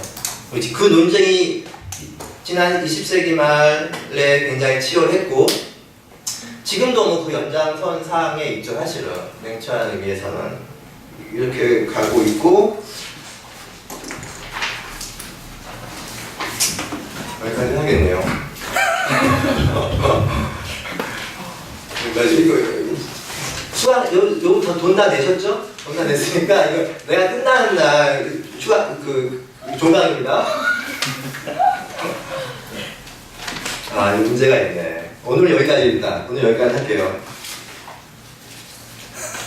근데 잠깐만, 우리가 지금 이게 1강, 2강이잖아. 너희가 근대를 아느냐, 이 근대를 아느냐, 무너지는 중세에 도래하는 근대 다 같은 내용이 다 들어있는 거고 다음 주 포스트 모더니즘을 둘러싼 논쟁들 다 여기서 시작이 되는 거니까 다음 주까지 하면은 제가 서론적인 게 끝나서 4강부터는 레비나스, 5강, 데리다, 6강, 지적 넘어갈 수 있을 것 같아요. 3강까지는 요 레비나 총론적인 거고 4, 5, 6강 강론이니까 어쨌든 근대, 포스트 모던, 뭐 인문학 이런 것에 대한 전반적인 다루는 게 3강까지의 내용이고 4, 5, 6강은 강론으로서의 학자들이 나오는 거니까 다음 주까지 하면은 대충 총론으로서의 인문신학, 죽은신의 인문학에 대한 총론적인 성격은 다 끝나고 4, 5, 6은 책에 나와 있는 강론적인 거니까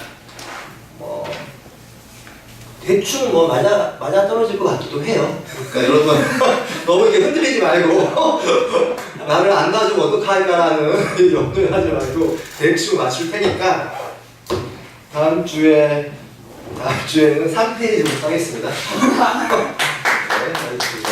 수고하셨습니다, 여러분.